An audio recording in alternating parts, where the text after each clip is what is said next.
30, I think you got to take at least a day's rest, and I think it's 45. You in reality are done for the weekend. So both teams use both Minot and Mandan use multiple arms, and like you said, I mean, the last couple of innings, 21 runs scored combined in the last 2 innings for these two teams. I think the last 2 innings took about an hour and a half to play it, or at least that's what it seemed like. Yeah, it looked like we were going to stay right on schedule. Then all of a sudden, it was a 9-run inning for Mandan, and then it never got any less than that. I mean, it was just run after run after run, and it caused us to be behind. East Grand Forks, they're coming in again. They beat Mandan 6-5, and Post 8 won 7-3 as in Game 2 on Wednesday over Mandan. Won Game 1 10-4 over the Chiefs. So these two teams have obviously beaten Mandan, and probably that's the only common opponent, and really the most recent one. That's really what you're kind of looking at when in terms of baseball. Common opponents don't really matter too much. Just it depends because the pitching matchup is going to be completely different. But you look at the 2 recent games. Post State won 7-3 in Game 2, 10-1 and 10-4 in Game 1, and East Grand Forks with a 6-5 win over Mandan here at Corbett Field. There's a chance for some of these guys. Again, we saw a different lineup on Wednesday in those 2 games. We're seeing a little bit different lineup here for Pierre, in at least in Game 1, and a chance for some of these guys to really put a stamp and force Coach White to have even more difficult decisions on who he wants to put in the starting 9. Yeah, absolutely. And and this is a good opportunity. As we've talked about earlier this week, these games against the out-of-state teams don't count towards postseason seeding. I saw kind of a draft version of the PowerPoint lineups. It looked like Pierre was sitting I think they were sitting 5th in the PowerPoints right now. And so really where you want to be is certainly in that top 4. If you can be in that top 4 come the end of July, not only do you get to host that first round best of 3 series, but then if you win that, then you get to also host for sure that second round best of 3 series. And so if you can stay home and have the boys sleep in their own beds and just kind of maintain a schedule, plus have that home crowd.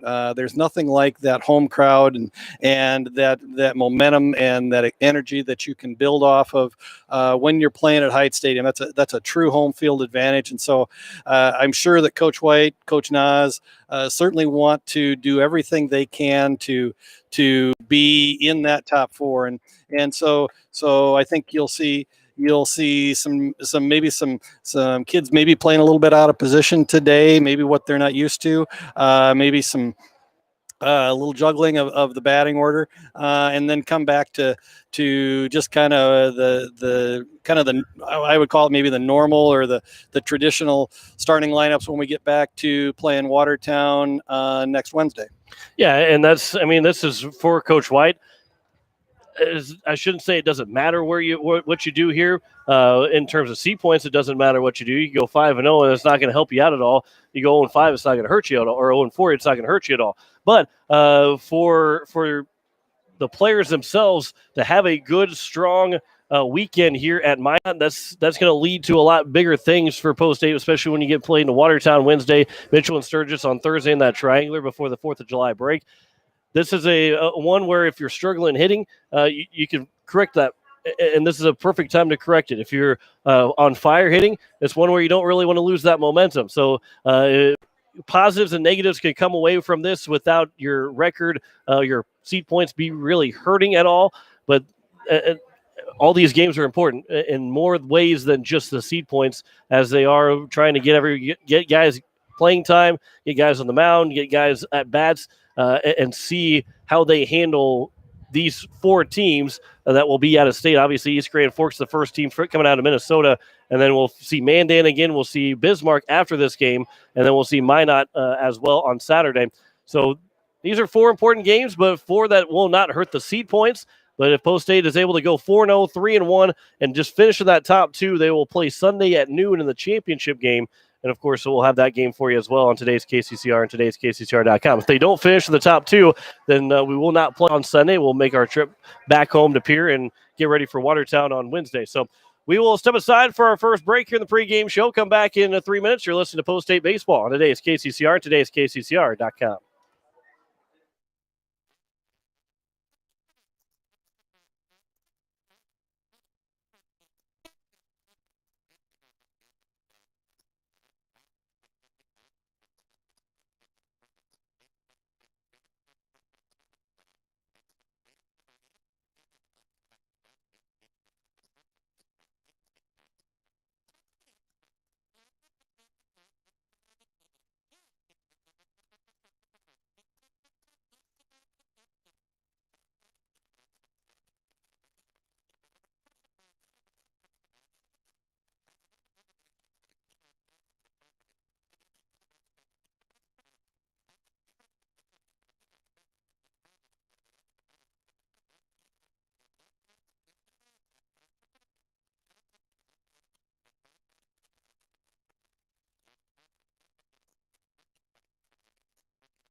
As we welcome you back here to Minot, as we are getting set here for Game 1 for Post State, Game 3 of the day, which is why we are a little off schedule right now by probably going to be well over a half an hour, probably more closer to an hour behind schedule as we hit 4:12, and Post State will at least take infield, outfield, and maybe East Grand Forks will not since they played earlier. As John Winkler alongside Greg Dean, and Greg, you got your own chair, a little short chair for how high the table is up on you. Yeah, I thought I'd move my bag chair down a step and thought I'd be a little more comfortable in a folding chair, but now I'm sitting about a foot too low. So we are here at Corbett Field. John Winkler alongside Greg Dean, and Bennett Dean will be on the mound here in game number 1, and you and I were kind of talking about that, about Bennett Dean earlier, and it's the confidence has got to be there for him, but also not to overthink anything. It's a very smart mind when it comes to not just baseball, but any sport, but the thinks a little bit too much sometimes. Yeah, and I think for him to be successful, he's just got to go out and throw. I know we talked a little bit his last outing against Sioux Falls West. He said he really struggled with the command on his curveball, and for him to be effective, he's going to have to be able to not only spot that fastball, but to also get that second and third pitch over, which would be the changeup and the curveball. And if he can do that, I think he certainly has the ability to have a successful outing. And I know that's what Coach 8 and the rest of the eights are hoping for today. Yeah, and that's going to set the tempo. I mean, you look at what happened in the last game, 16 of 15, and Minot and Mandan, I don't have the exact totals, but they used at least 4 pitchers each. And so that really hurts them, and it's depending on how many pitches they threw, hurts them going into tomorrow. They might not have a whole lot of pitchers going tomorrow, and they still got to come back and play. Mandan doesn't have to play the rest of the day, but Minot's going to come back tonight and play that final game of the day, and then play two more tomorrow. So there's a lot of pitchers that were used, and for Dean, he really is going to set the tone for the weekend on how well he throws, and to see how many innings he can chew up before anybody else has to come in here in game 1. Yeah, and I think that's going to be the case with anybody that Post State rolls out this weekend, is that, while we talked earlier in the earlier segment, you really want to be competitive with these games. Post State's really been playing well over the last 10 days. I mean, they've won 13 out of 14. They come in very much on a roll, a walk-off grand slam from Garrett Stout to win the game the other night versus Mandan.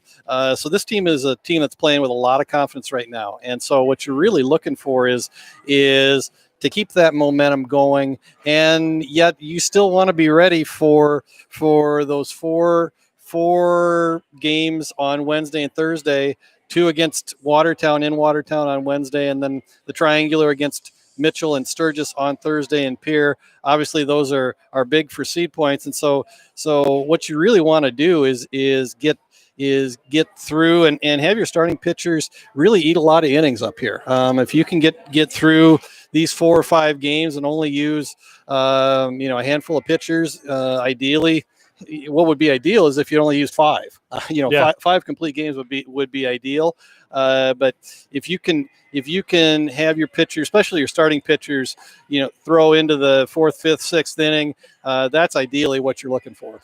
Yeah, and that's going to be the big thing. And what we've kind of watched with a lot of Post State is getting, and that's why they've been so successful, is that starting pitching has been huge for them and has been very efficient. As we saw even on Wednesday, Post State, they won on a walk-off grand slam, but Colin Bergman went 5 innings, gave up just 1 hit. Unfortunately, it was a home run that gave Mandan a 2-1 lead, but he threw well and ate up a lot of innings. Will Van Camp came in. He only gave up 1 run in those 2 innings that he threw. That's what you want. You want out of your starters. I mean, 3 runs, if you go 3 runs between 7 innings on 2 pitchers, that's going to win you a lot of ball games, and that's why Post State right now is 14-4 on the year. Absolutely, and it's and pitching is just so important. I mean, it's important at any level, but especially here at the Legion level. You really have to go deep into your lineup, and that's one thing that Post State has really done a good job of doing in the last 4 or 5 years, is really developing a lot of depth in their pitching staff. I mean, they're able to go.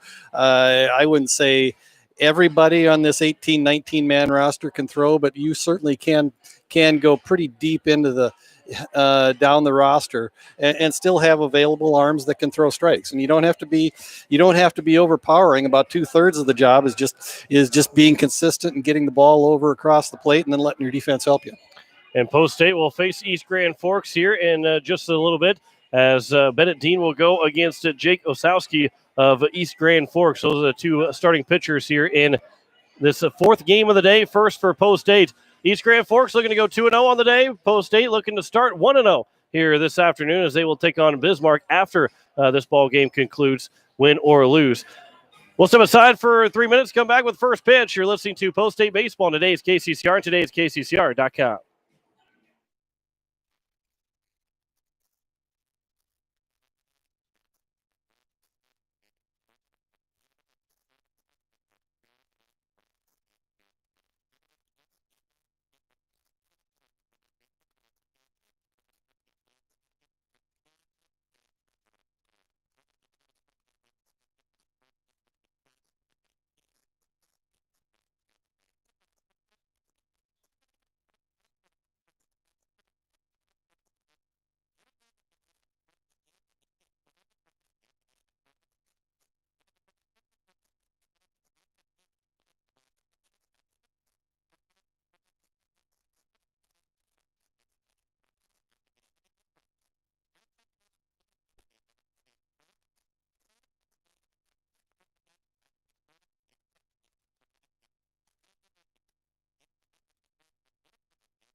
Back here at Corbett Field in Minot, as we are just about set here for the first game of two for Post State. And back-to-back games as they take on East Grand Forks here in game one, and then we'll face Bismarck in game number two. John Wickler alongside Greg Dean. And it will be East Grand Forks. They'll be the home team here in game number one by a flip. They will be the home team, and we'll see if maybe Post State could have a chance to be the home team in game number two, or maybe Coach White wants to be the road team in these games. And really, when you look at the tournament and you look at the format and everything, and obviously people like to say, "Hey, I want the last at bat," but when you want to try and save pitchers, and you say, "Well, if we're losing." Going after the top of the seventh inning, the game is over. We don't have to go out and throw an extra inning, throw more pitchers. Obviously, you're not playing to lose, but you're saying we're gonna have to get them out in 7 innings no matter what. So if we are unfortunate not to be on ahead, we don't have to burn that extra pitcher in the bottom of the seventh inning. Yeah, and I've never especially at these lower levels, especially at the high school level or the Legion level, I've never felt bad about being the visiting team because sometimes if you are able to break loose for a couple runs and get up early and kind of establish the momentum, sometimes that's a good thing. I mean, if you can put the other team back on their heels, like I said, that's not a bad thing. So we'll see what happens here with Post 8 and East Grand Forks here today at Corbett Field. Beautiful facility, by the way. If you have been here in Minot, you know what we're talking about, but kind of a real throwback kind of grandstand. I mean, I would say it kind of gives you a 1940s kind of feel. A lot of big old cement and steel grandstand, and then you counter that with a virtually, and I think it's a relatively new all turf field, not only turfed on the infield, but turfed in the outfield as well. And so just a really beautiful facility, home for not only the Minot Vistas, the Legion team, but also Minot High School, Bishop Ryan, the private high school here, as well as Minot State and the Source Valley Saber Dogs in the Expedition League. Correct. Yes. So a lot of use on this field, and we're gonna have a lot of use on this field this weekend with 5 teams and a four guarantee game round robin. With that, 2 teams will get a 5th game in the championship. We go through the starting lineups. Post 8 is the visitors here on the scoreboard in game number 1. Garrett Stout will lead things off. He's playing shortstop. Cade Hinkle will bat second and catch. Andy Gordon is in the DH number 3 spot in the order. Gray Zabel is a cleanup man at first base. Matt Luss, the center fielder, will bat 5th. A.J. Gayden is batting 6th and playing right field. Jack Van Camp is in left field batting 7th. As Lincoln Keno's will bat 8th, play third base. And Justin Hulett will round out the order as he bats 9th at second base. And Bennett Dean is on the mound in game number 1 for Post 8. For East Grand Forks, Minnesota, their lineup looks like this. Carter Beck's the center fielder. He is batting first. Jake Osowski is the pitcher as he's batting second in the order. Jake Gell is the first baseman batting third. Logan Spencer is a shortstop in the cleanup spot. Golden Duxowage is the right fielder batting 5th. Cooper Holm is the catcher batting 6th. Nick Vargas is the second baseman batting 7th.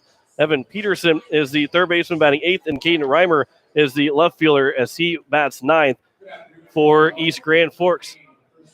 East Grand Forks has taken the field. They're wearing some red vests with some white shirts underneath and white hats with red bills and those white pants. And, of course, Post 8, they're wearing their green jerseys with the black numbers and lettering with the white trim and gray pants. Here for today, they will most likely wear, hopefully they don't put the black jerseys on this weekend because that's going to be pretty hot. That turf makes everything a little bit hotter as it is, and we're getting close to the 90s and we'll be in the 90s tomorrow and potentially Sunday if we do get a chance to play. But that will make things a little bit hotter for them over there in the dugout and on the field. Yeah, and that's not something that you can understate. We were talking a little bit about before we came on air that the upside for Post 8 with the forecast for, I think, 95 degrees being the high tomorrow. They will have a 10 o'clock game tomorrow morning, so they will avoid the heat of the day for at least the first game. They do play their second game at 2:30 tomorrow, so they will feel the effects of some of that heat. And again, on this turf field, it's going to be another 5 to 10 degrees hotter than just the air temperature. First pitch is over for strike 1 to Garrett Stouts at 4:25 here on this Friday. Just 55 minutes behind schedule. Only 55 minutes behind schedule here for game 3 of the day. The 0-1 pitch to Stouts. He'll chop that one foul at the plate, and it's now 0-2. Well, Stouts been hitting the ball pretty well lately. He's gotten 3 home runs on the season, but 2 in the last game. He led off the bottom of the first with a home run against Mandan and hit a walk-off grand slam in the bottom of the 7th to beat the Chiefs in the last game that Post 8 has played. Here's the 0-2 pitch. Inside, 1-2. Good velocity here from Osowski to open up the ball game as he faces the left-hand hitting Garrett Stouts. Yeah, and one of the interesting things that, again, because of the coronavirus pandemic, neither Minnesota nor North Dakota went forward with an American Legion sanctioned season this year. And South Dakota sort of sanctioned a season, kind of, I think, maybe come the end of the day. I think that's exactly how you put it. It kind of, maybe, sort of, at the end of the day, is somewhat has a season. Yeah, that's about as clean cut as you can get to talk about a season. Yeah, and so North Dakota is actually playing under Babe Ruth sanctioning this summer. Their Legion teams are playing under the auspices of the Babe Ruth organization rather than the American Legion organization. Stout's in a good battle. He's fouled off the last 2 pitches and remains at 1-2. The right-hander will get ready. Osowski will deliver the 1-2 pitch once again to the leadoff hitter. Instead, Stout will call time and get reset. As Stout, his last 2 hits have been home runs, a leadoff home run and a grand slam. 3 so far in the season. The 1-2 pitch, swing and a miss in the turf, and the throw to first will be in time. The leadoff man is retired. To open up the ball game, they'll bring in Cade Hinkle. So a little bit different. Andrew Coverdale not in the leadoff spot for the 2nd straight game, and one of the rare times still this season. Now the 19th ball game of the year for Post State. And I believe that's now only the 5th time the leadoff man has been retired in the 1st inning for Pierre. So a rarity that you haven't really seen too much for the 8s in that leadoff spot. First pitch to Cade Hinkle is taken outside or on the outside edge for strike 1. Yeah, and that's just such a big component of your offense. If you can put your leadoff guy on, you really put a lot of pressure not only on the pitcher but on the defense, and you can really turn a lot of things your way if you're able to just put some pressure on the defense in any inning, and so that getting that first batter out is a big plus if you're the defense. It's a big plus if you're the offense if you can get them on base. Count is 0-2 here to Hinkle. The right-hander will deliver the 0-2. Upstairs, 1-2.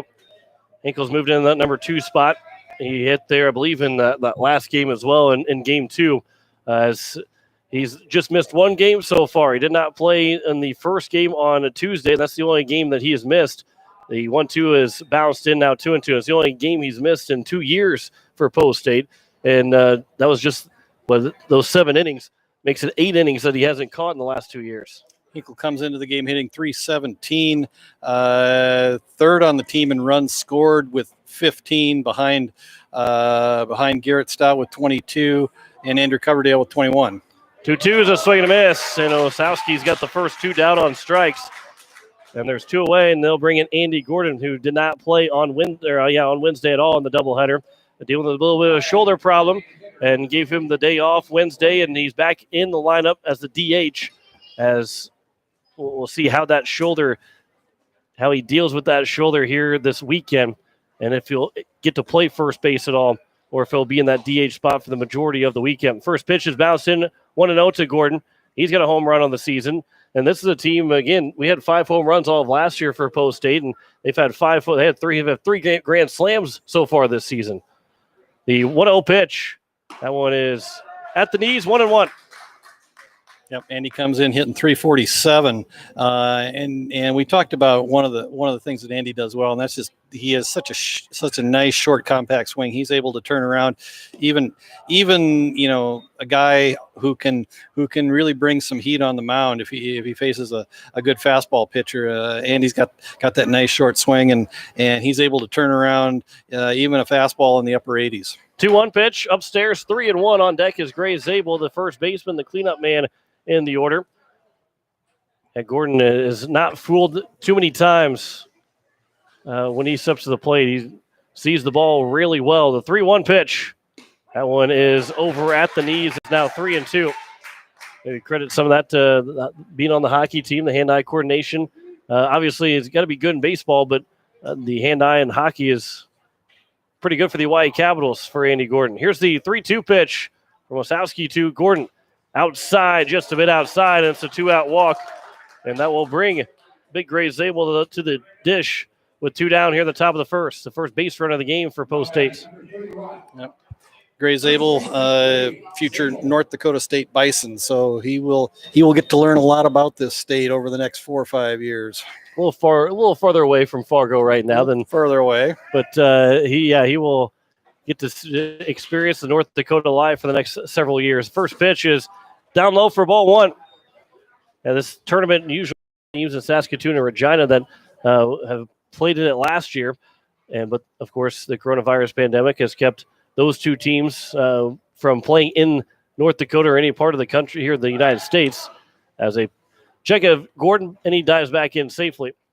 So we added, I believe it was added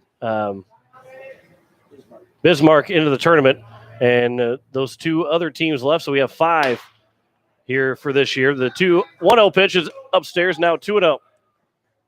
Zabel coming in hitting 395 on the year. Like I said, big strapping left-hander. Checks in at about 6'6", probably checks in closer to 260, 270 right now, I think, as the weight program goes on during the summer. Now 3-0 to Gray Zabel, and I think he'll probably weigh a little bit more by the time the season comes to an end, as he'll report to North Dakota State. Still try and come down and play on the weekends for Post State, but when he reports to North Dakota State, they get that lifting program and start working out. He's going to build some muscle pretty quick, as a 3-0 is outside, and it's a 4-pitch walk, and back-to-back walks have Post State in scoring position with Matt Lusk to the plate. And Matt Lusk is one of those 3 guys that's hit a grand slam in the last 4 games for Post State. Made it a 6-1 lead and a 6-1 win for the Eights against Yankton. That was when Yankton had a 1-0 lead through 5.5 innings. In the bottom of the 6th, Post State scored 6 times. First pitch. That one is over for strike 1. Lusk in the year, he's been hot as of late. He's averages up to 361. Like you said, that grand slam down in Brandon earlier this week, really just, I think really gave him a lot of confidence at the plate right now. Here's the 0-1 on the outside corner. Now it's 0-2. A.J. Gayton is on deck. On second is Andy Gordon. First is Gray Zabel. The base hit could give Post State a 1-0 lead. Osowski will come set. Here's the 0-2 to Matt Lusk. Popped up right behind home plate. The catcher will make the catch in home. He saw that really late, but it was a major league pop-up in foul territory. He still make the catch, and that will retire the side. No runs on no hits, no errors, and 2 men left on base. We have played half an inning, and we have no score as East Grand Forks will come to the plate. You're listening to Post State Baseball on today's KCCR and today's KCCR.com.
Bottom of the first inning.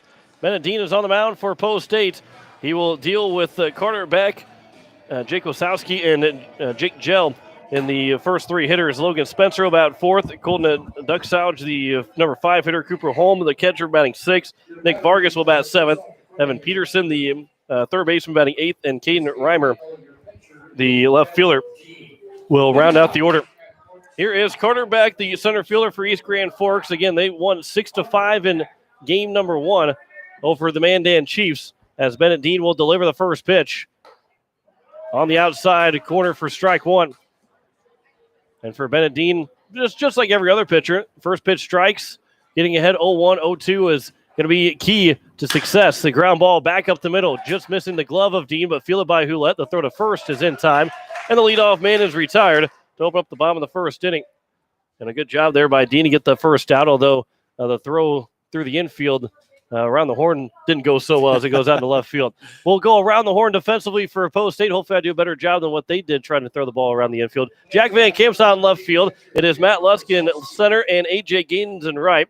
Lincoln Keenel's the third baseman. Garrett Stout at short. Justin Hulett at second. Gray Zabel, the first baseman, Cade Hinkle behind the plate as he catches strike one from Bennett Dean to Jake Wasowski, the pitcher.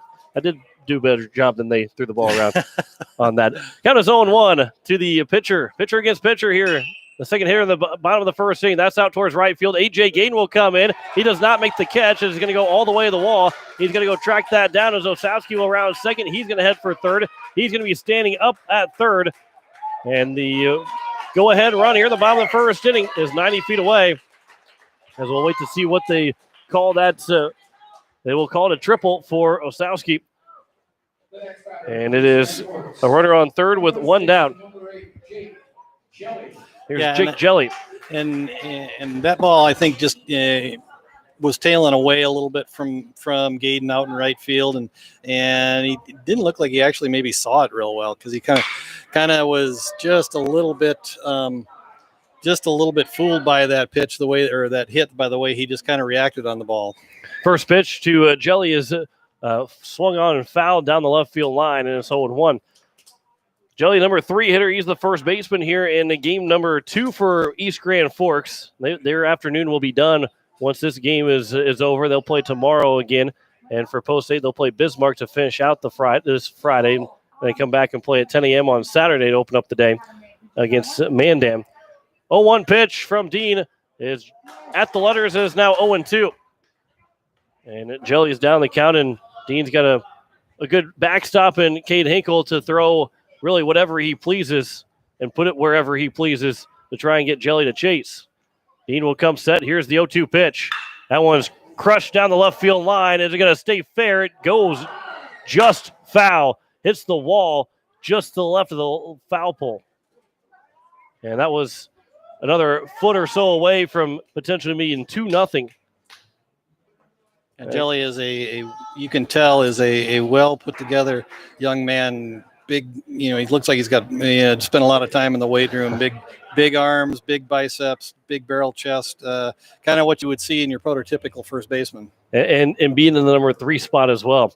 So Dean still has him 0-2. He will come set. Here's the 0-2 pitch. Swing and a miss, and down on strikes goes Jelly. And there's 2 down here in the bottom of the first inning. That's a good pitch there from Dean. And Jelly, those 2 foul balls were down, hit hard down the line, and able to get him retired on strikes. That's a big second out as Logan Spencer, the cleanup hitter, will step to the plate with the runner on third with 2 outs. First pitch is upstairs for ball 1. Yeah, and that was a nice call by Cade Hinkle on that pitch to strike Jelly out. He got him set up on the outside corner after being down 0-2 and just threw a nice fastball in the outside corner that Jelly chased for strike 3. The 1-0 is at the knees now, 1-1 to the shortstop Logan Spencer. Dean comes set from the stretch. Here's the 1-1 pitch in the dirt or in the turf, and a good block there from Cade Hinkle. And again, that Hinkle himself, what he does behind the plate sets up confidence for every pitcher on the mound. They don't have to spot one perfect. They can feel comfortable throwing one in the turf. The 2-1 is popped up towards right field. Gaden has another chance over there. He will make the catch that time, and that will retire the side here in the bottom of the first inning. So no runs on 1 hit, no errors, and 1 man left on base. We've played 1 full inning. We have no score between Pierre and East Grand Forks. You're listening to Post-8 Baseball on today's KCCR and today's KCCR.com.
Top of the second here as we have no score between Pierre and East Grand Forks. John Winkler alongside Greg Dean.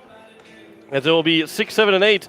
A.J. Gaden Jack Van Camp and Lincoln Keenels to lead things off for the Eights, as Osowski had 2 walks in the first inning after retiring the first 2 guys on down on strikes, but he was able to get Matt Luss to pop out to end the top of the first. So each team has gotten at least 1 runner in scoring position in the first inning, but both pitchers are able to work around it.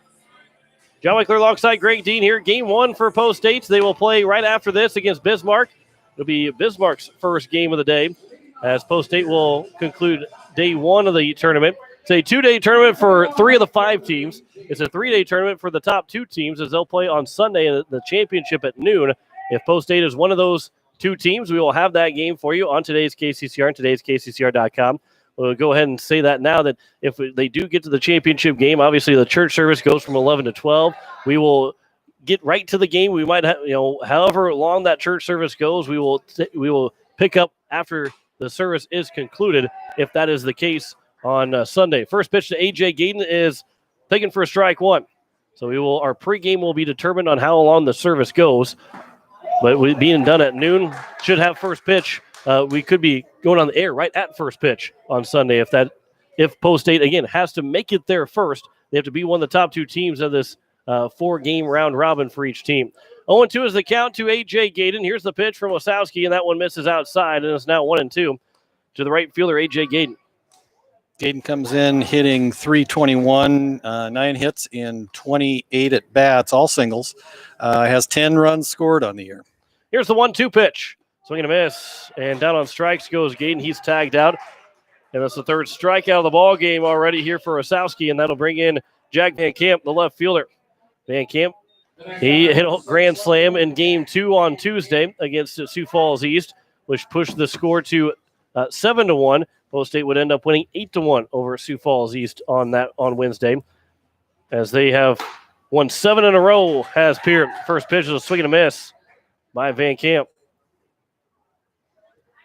Van Camp also hitting .321 on the year. Again, 9 hits and 28 at bats to go with 7 singles. He also has the triple and then the big grand slam down in Brandon. The 0-1 is flared to the second baseman, and the catch is made by Vargas, and there's now 2 down. We didn't go through the defensive positioning for East Grand Forks. We go through that right now. Caden Reimer is out in left field. Carter Beck is in center. It is Colton Duck Savage in right field. The third baseman, Evan Peterson. The shortstop, Logan Spencer. And Nick Vargas at second base just made that play. Jake Jelly at first. And the catcher, Colton Holm, catches the first strike from the pitcher in Osowski for Jake Osowski for East Grand Forks, as Lincoln Keenels digs in for the first time. Here's the 0-1 pitch. That one's lined back up the middle for a base hit, and Post State has their first hit of the ball game. And there's another good, solid piece of hitting for the soon-to-be sophomore for Pierre. Yeah, and over the last week or so, you could just tell that Lincoln Keenholz is just kind of beginning to hit a rhythm. I think the adjustment to the varsity level of pitching took a little while. He went down and played last weekend with the Junior Legion out at their tournament in Rapid City, and I think that was a good confidence booster. He had a good weekend down there, and so in the last week, even though he has gotten robbed a couple of times, you can just tell that the swing has gotten better, and he's just stepping into the box with a lot more confidence. Justin Hulette swings and misses at the first pitch, off speed from Osowski, and it's 0-1 to the second baseman, Justin Hulette, who played in game number 2. Here's the 0-1 pitch. Upstairs now 1-1. And a dive back in safe as Keenels at first, as the back pick attempt hopped in on the first baseman, Jelly. Yeah, we talked a little bit about the stadium here at Corbett Field. Just again, 1940s kind of field. The dugouts are actually in the dugout or in the grandstand behind home plate. They're not down the lines like you would see in a traditional baseball field. They're actually part of the grandstand underneath the seats behind home plate, and then they kind of flare out. They've got some concrete poured where the players can actually be outside of the dugouts and out in the sun, and so just kind of a unique feel to this stadium. Yeah, and as you see that, there's a big backstop, and kind of why we saw one last game where it could take a weird hop and roll almost all the way up to the first base line from the backstop. The 1-2 is well outside, now 2-2 to Justin Houellette. 3:16 down both left and right field lines, as is 3:56, I believe, in the gaps in left and right center. And then 4:10 all the way out there in center field, all the way away from us as we are behind home plate. Here's the 2-2 pitch. That one's upstairs and outside. Now 3-2, and Lincoln Keenels will get a head start with a full count and 2 down in the top of the second inning. So it's going to be a shot out to center field if you're going to try and hit one over that Corbett Field sign out in center. And hit that one quite a ways to hit one out of here. Not much wind today, so if you're gonna put one over the center field fence, it's all on you today. 3-2 is on the corner and it's taken for strike 3, and that will retire the side. 4th strikeout of the ball game for Osowski. No runs, 1 hit, no errors, 1 man left on base. We played an inning and a half. We have no score as East Grand Forks will come to the plate. You're listening to Post State Baseball. Today's KCCR and today's KCCR.com.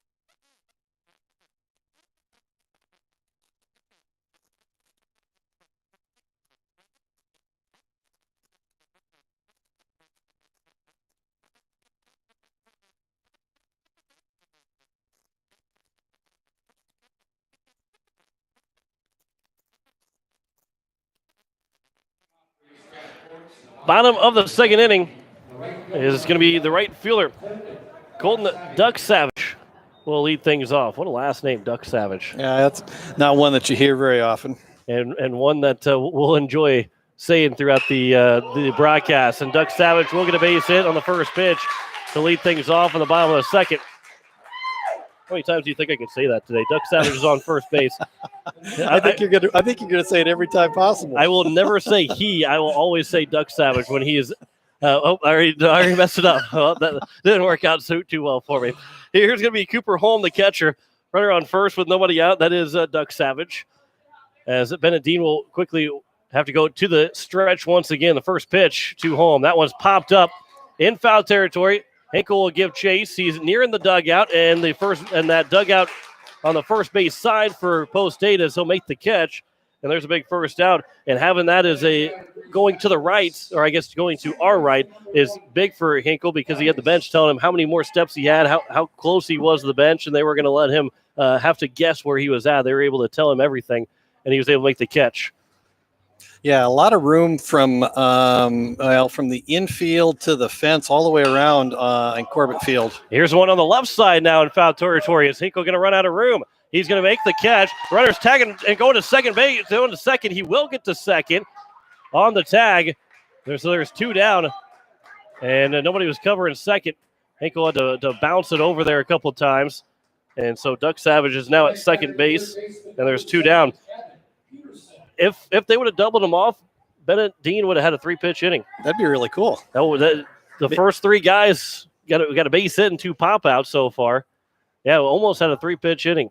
So here's the first pitch to the number 8 hitter in Evan Peterson, the third baseman. He will take high for ball 1. I was going to say maybe we could make it a 4-pitch inning, but I think Bennett and Coach White would be happy even with a 5-pitch inning if we can get him right here. 1-0 pitch. That one's fouled back, and it'll be out of play. The netting, if you're sitting on the first base side in foul territory, the netting will go over the little patio area, I guess you could say. So you don't have to even worry about any pop-up coming down and hitting you on that patio area. You could continue to have your conversation, whichever it might be. There's a ground ball back to Dean. How about a 6-pitch inning instead? Underhands toss to first, and that will retire the side. So 6 pitches, and Bennett Dean will get out of the inning. No runs, 1 hit, no errors, and 1 man left on base. We've played 2 complete. We have no score between Post State and East Grand Forks. Back in a minute. You're listening to Post State Baseball on today's KCCR, today's KCCR.com.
Top of the third inning.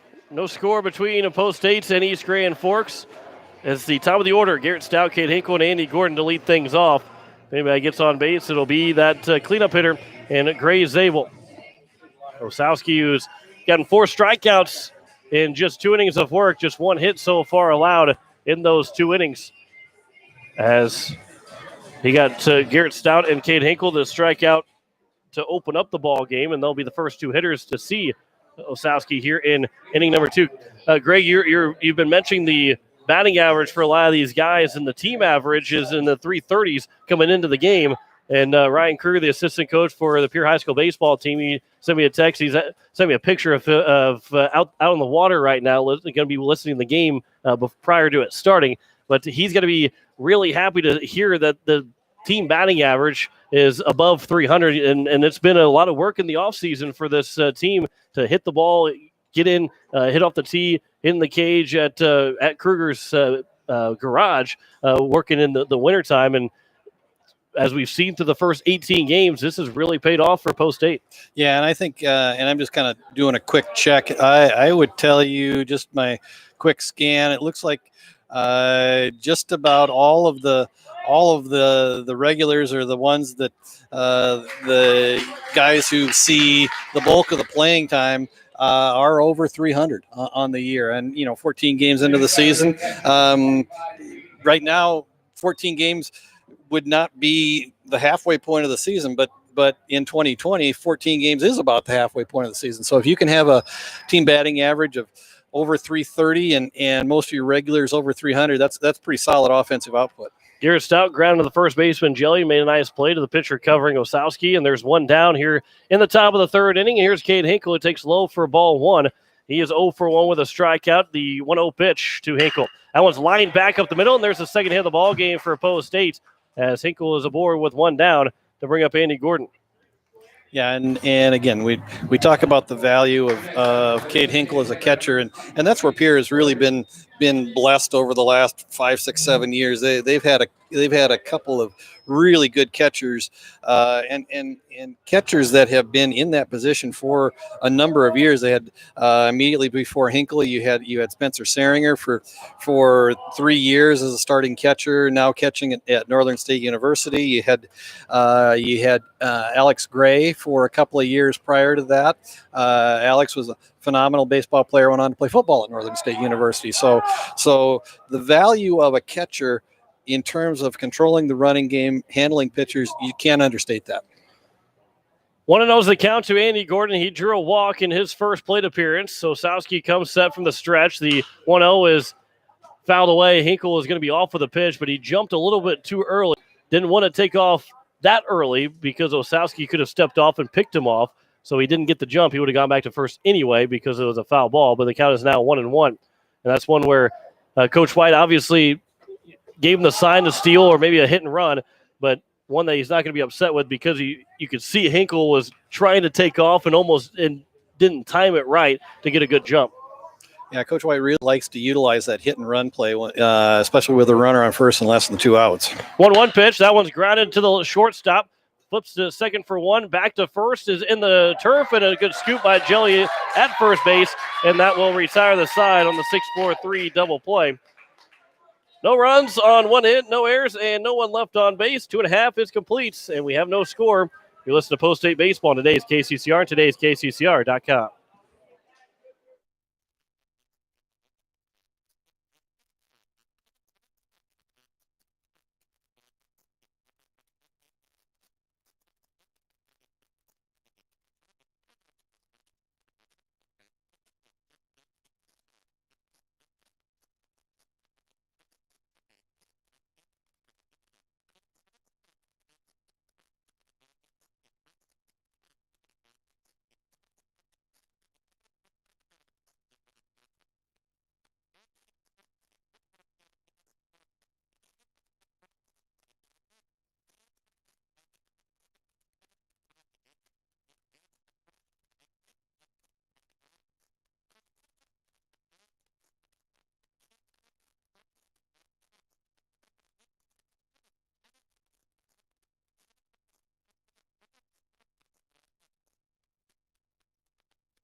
Bottom of the third inning.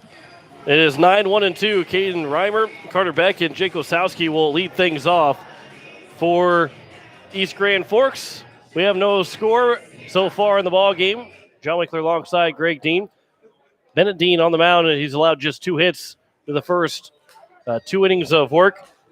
Those were the only 2 base runners that he has allowed as well at just a 6-pitch second inning, and those will help drive you farther and deeper into the ball game when you can throw 6 pitches and get out of an inning, especially when you don't allow any runs. Absolutely, and that's a big deal. I mean, we talked about it earlier. I mean, if you can eat innings, if you can go deep into the game as a starting pitcher and limit the use of the bullpen, that's a big value, especially this weekend where you're playing at least 4, if not 5 games over a span of 2 or 3 days. First pitch just misses inside, and it's 1-0 to the number 9 hitter, Caden Reimer. The 1-0 pitch. That one is on the black, and it's now 1-1. Boy, I would say that first pitch probably looked a little bit better than the second pitch. Either way, we're at 1-1 as the 1-1 from Dean comes in. Swing and a miss. Now 1-2 to the left fielder. Top of the order is on deck, and Carter Beck, as Dean from the windup will deliver the 1-2 pitch to Caden Reimer. Chopped foul, and we'll do it again at 1-2. Yeah, and right now, even though it's a turf infield, it's really not playing overly fast, like you would expect to see a turf infield from years gone by play. The 1-2 is upstairs. It is now 2-2 to the number 9 hitter in Caden Reimer.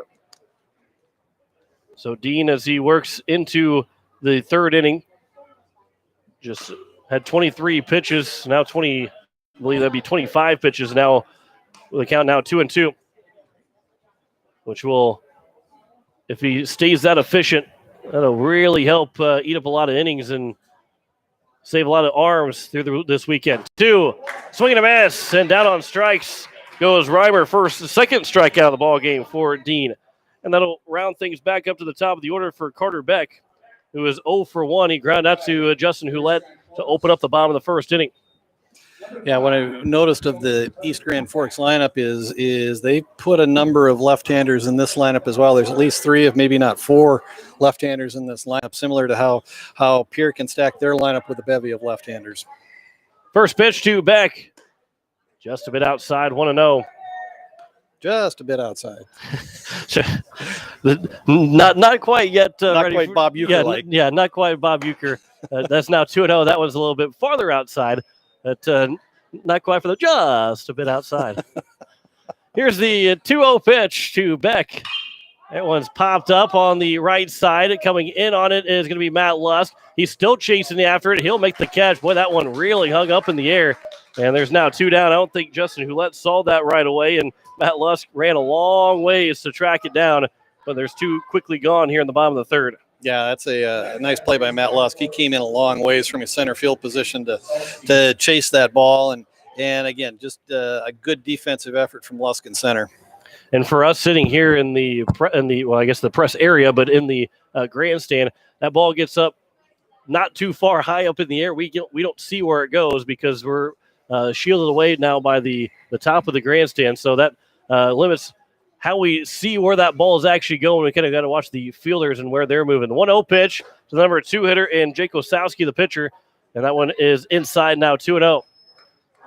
Yeah, and the thing that Dean is doing well right now is he looks like he's in a rhythm. He's getting the ball right back from the catcher Hinkle, and he's getting set and throwing quickly. And if you're feeling the rhythm, you just want to get the ball back from your catcher and throw. And I think that's where he's at right now. 3-0 pitch. That one will miss low, so it's a 4-pitch walk, and the first walk issued by Bennett Dean. That'll bring in Jake Jelly, the number 3 hitter who struck out after fouling 2 hard balls down the left field line, one that hit the wall and was foul.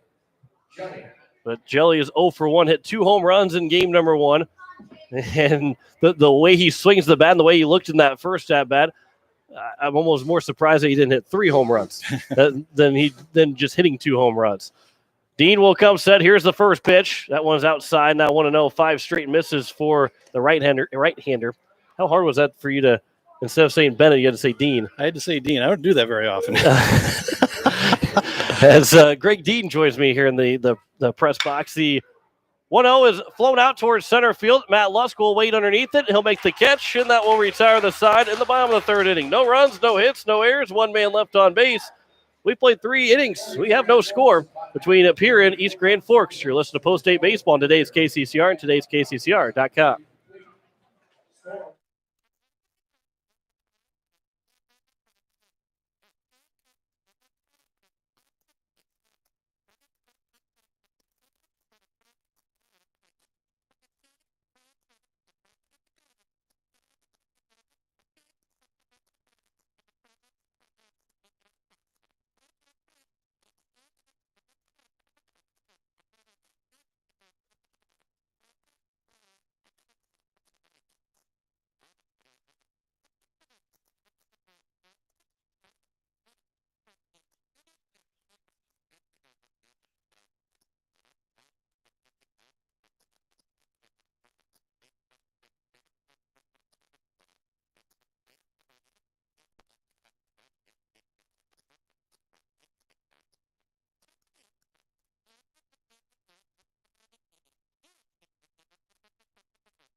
Back here for the top of the fourth inning, you're listening to KCCR Pierre, a Riverfront Broadcasting Station, as we have no score between Pierre and East Grand Forks. Just 2 hits between each for both teams.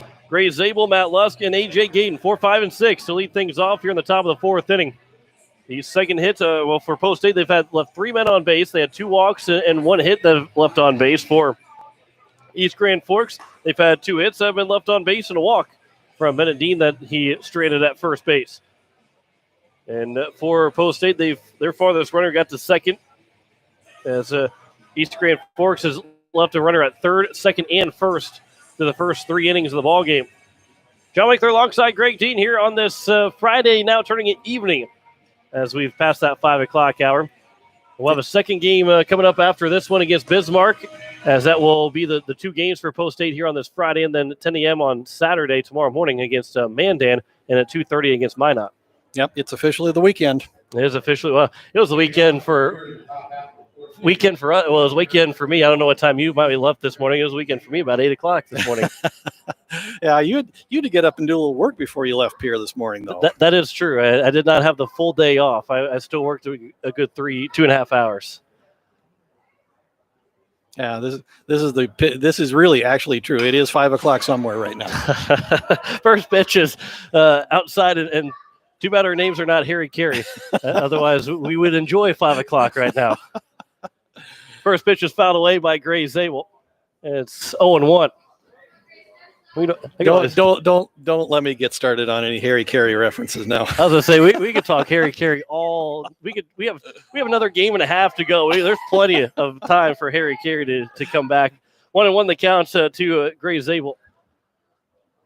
Well, that'd make Dirk happy. It would make Dirk happy. Anytime you can mention the Cubs and not saying that they're terrible, which they are, but anytime, and Ryan Kruger, he's the same way. Anytime you can mention the Cubs and not mention that they're terrible, they kind of enjoy that. Count is 2-1 here to Gray Zabel. But just remember, guys, that was John saying that. Right. Oh, you had joined in on that on Tuesday. Dirk didn't really appreciate that too much. He wasn't too happy with you. 2-1 pitch. That one's in the dirt or in the turf now. 3-1. I think we just said that the Cubs had not won a game this year. I think that was how we put it, wasn't it? That is true, yeah. And we're not lying. They have yet to win a game. And the Cardinals and Twins have yet to lose a game. 3-1 pitch. That one misses low, and it's a leadoff walk for Gray Zabel. Second time he's been aboard on a base on balls, and that will bring in Matt Lusk, who popped out to the catcher home to end the top of the first inning. Wind picking up a little bit, but it looks like it's more trying to blow in instead of blowing out towards center field. As the Osowski will come set. First pitch is at the knees for strike 1. A.J. Gayton will be on deck, number 6 hitter in the order. 2 hits apiece. I will say that this field, as the 0-1 pitch is a swing and a miss, now 0-2, has a little bit of feel of a Wrigley type field, just, a lot better. Mm-hmm. It is. I'm not touching that one. You set me up there. I'm not touching that one. No, it is. This is a really nice field. Just very picturesque. Lots of trees in the outfield setting. That one's off the glove of the pitcher, Osowski. The field by the second baseman, but it's not going to be time as he couldn't feel it cleanly in Vargas. And it's going to be a single for Matt Lusk. And it's now first and second. Maybe we might still give an error to the second baseman. It was off the glove. So I believe that probably will be an error. Yep, it's going to be charged the second baseman to Vargas. So first error of the ball game for either side. Was first and second with nobody outs. And here's A.J. Gaden. And with the runners at first and second, a scoreless ball game in the top of the fourth. We'll see if he drops down a bunt. He is showing bunt. The first pitch will be a curveball that misses upstairs for ball one. Yeah, and this is a situation where, Osowski, from what we've seen of him through the first three innings, it looks like he is a very solid pitcher, and so runs may well be at a premium. So a bunt is well in order here with runners on first and second and nobody out here in the top of the fourth. 1-0 is at the knees now, 1-1 as Gaden pulled the bunt back. Say that the bunt would still be on here with a 1-1 count to A.J. Gaden. Jelly, the first baseman, in on the green part of the turf. Third baseman staying back right now.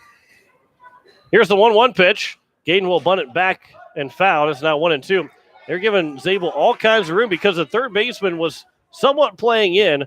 The shortstop and Spencer was way to the hole on the left side. The second base was going to cover first base, so nobody was holding on Zabel. He was nearly halfway to third. Now the shortstop and Spencer a little bit closer to holding Zabel on at second. But I would assume that the bunt will not be on here with two strikes to A.J. Gaden.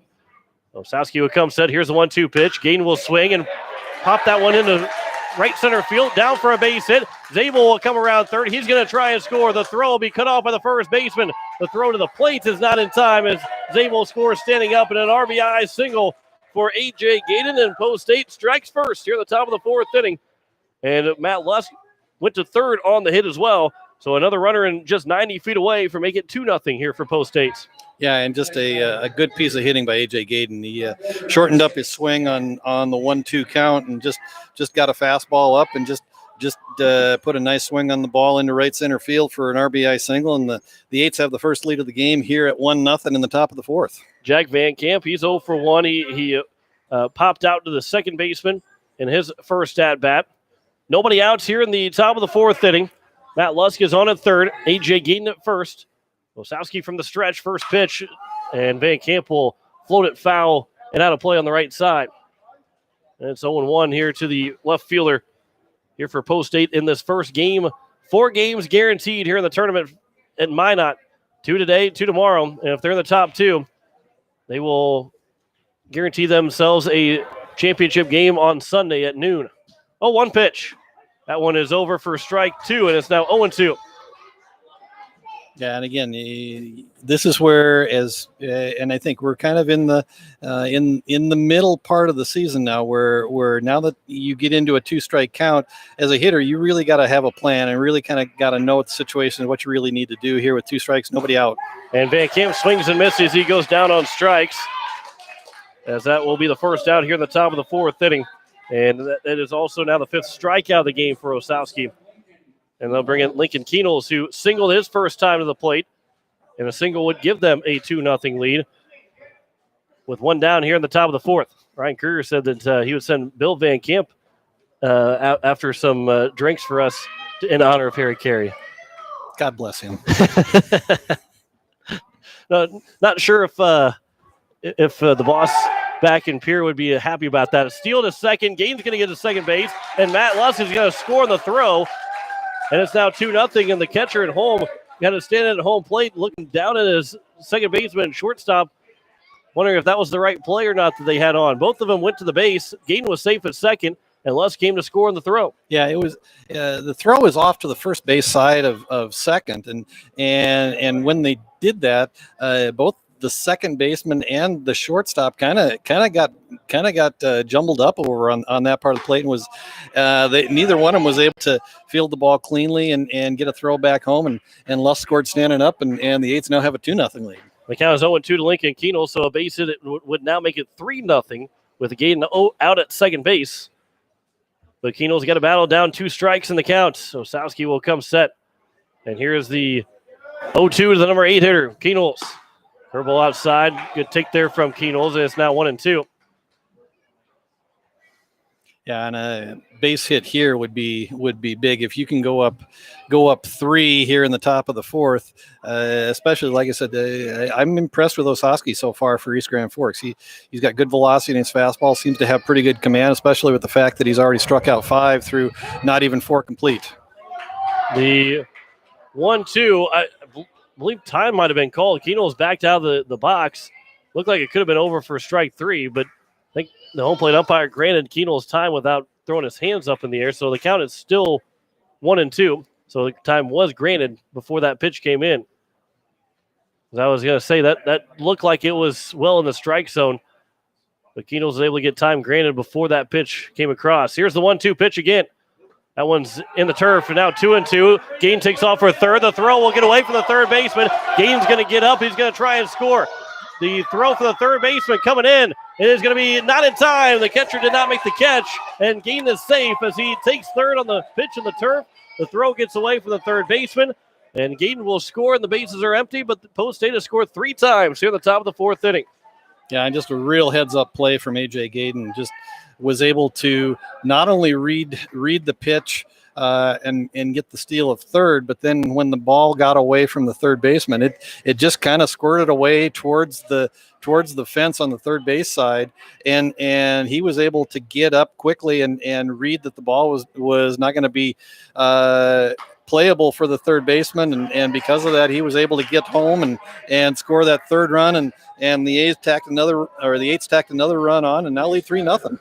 Keno's takes strike 3 on the outside corner. That's the second strikeout of the inning, 6th of the ball game for Osowski, and it's now 2 down. Bases are empty. Here's Justin Hulett, who struck out looking in his first at-bat. 3-0 lead here in the top of the 4th. That one will miss outside for ball 1.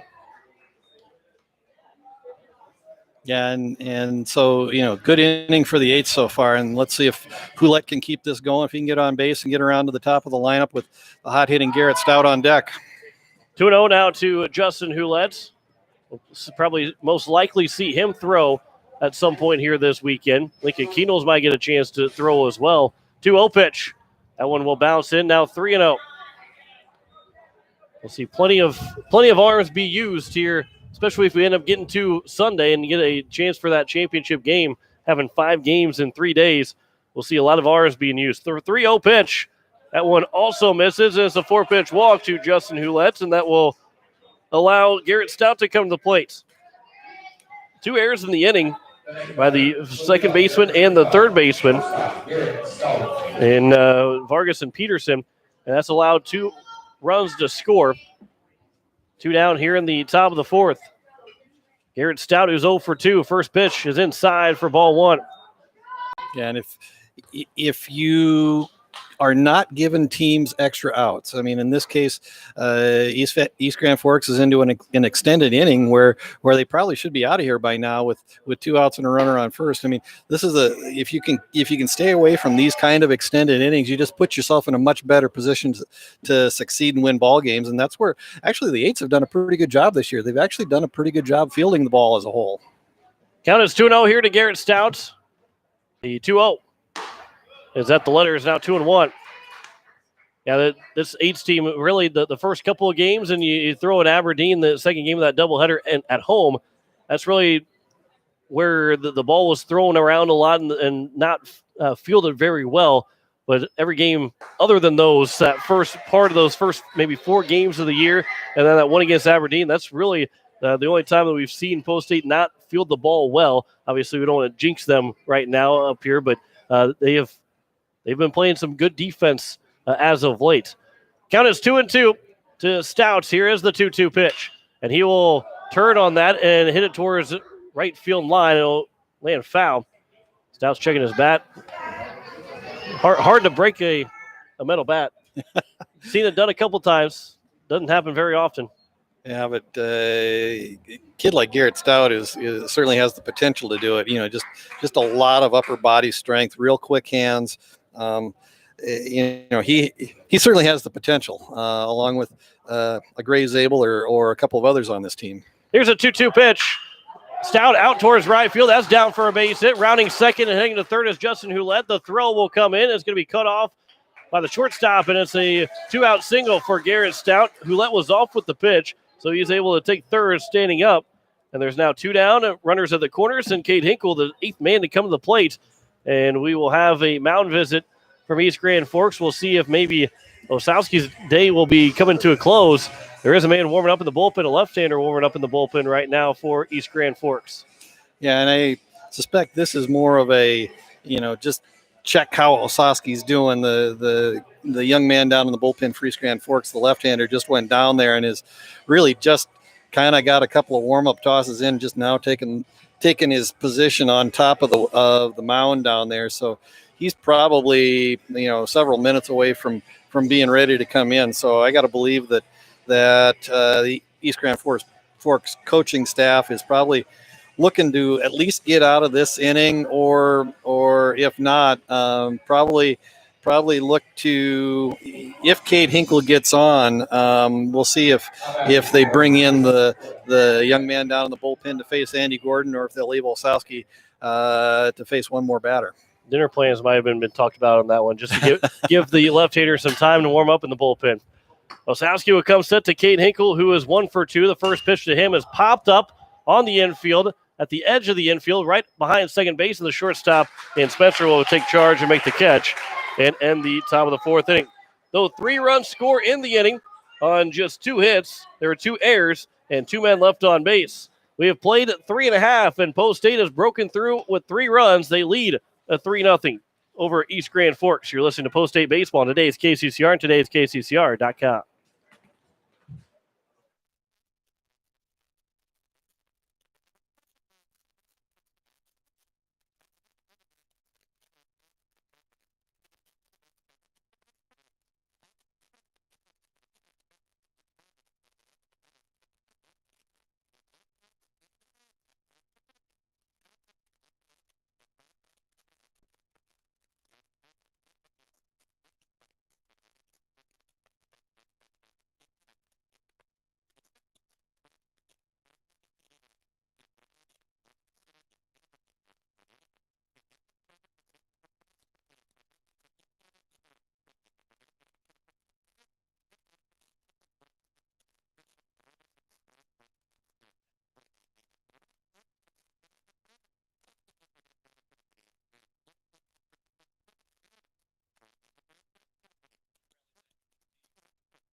Back here as we head to the bottom of the 4th inning.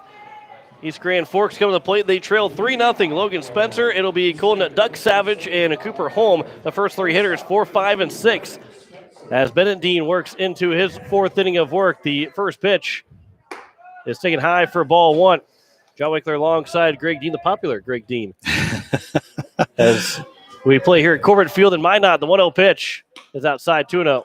Yeah, and really what Bennett Dean needs to do right now is just have another quick, efficient inning and try to get the defense back in the dugout as quick as possible and get the bats back in their hands. You really want to follow up on the momentum they started with that last inning where they played at 3 and take advantage of that, especially with the meat of the order coming up next.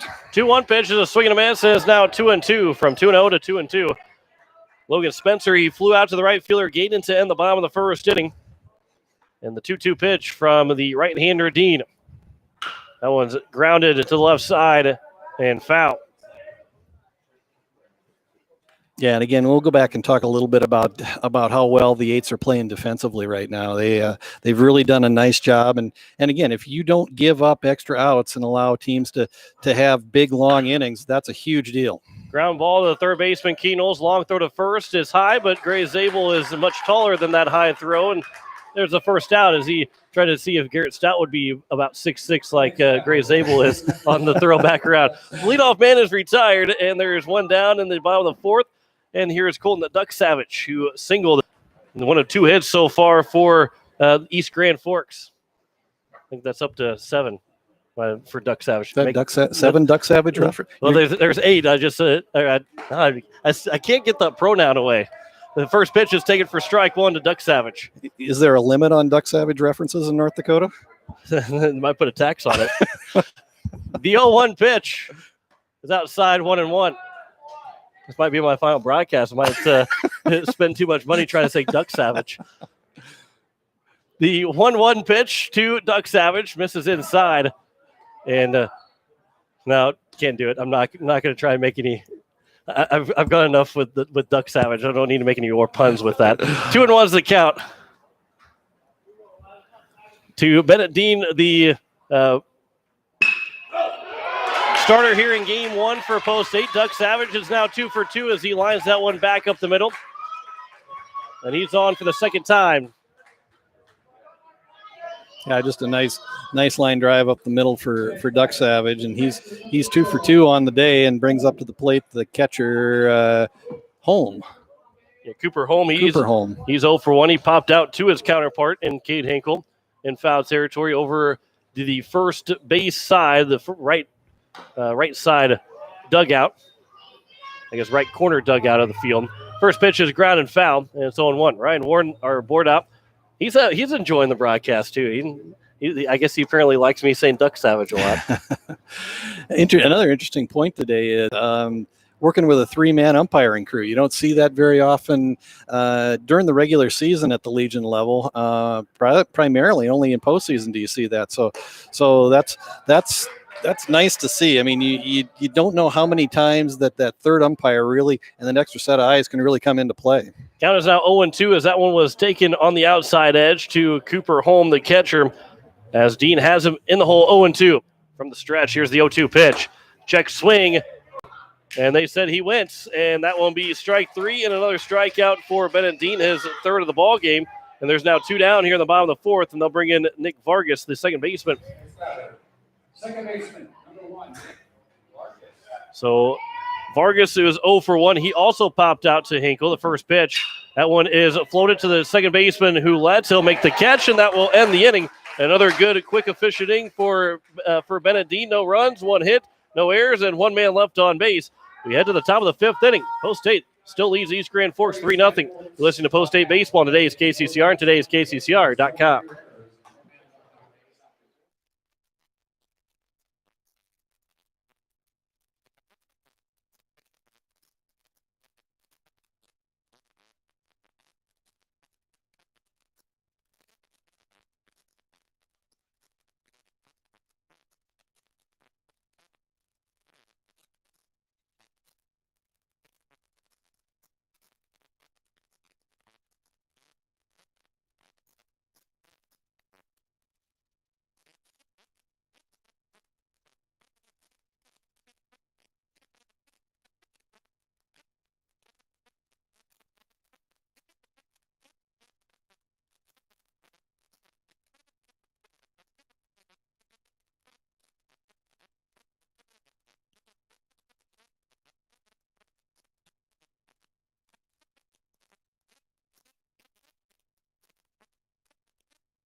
Top of the 5th inning. It is going to be 3, 4, and 5 here for Post 8.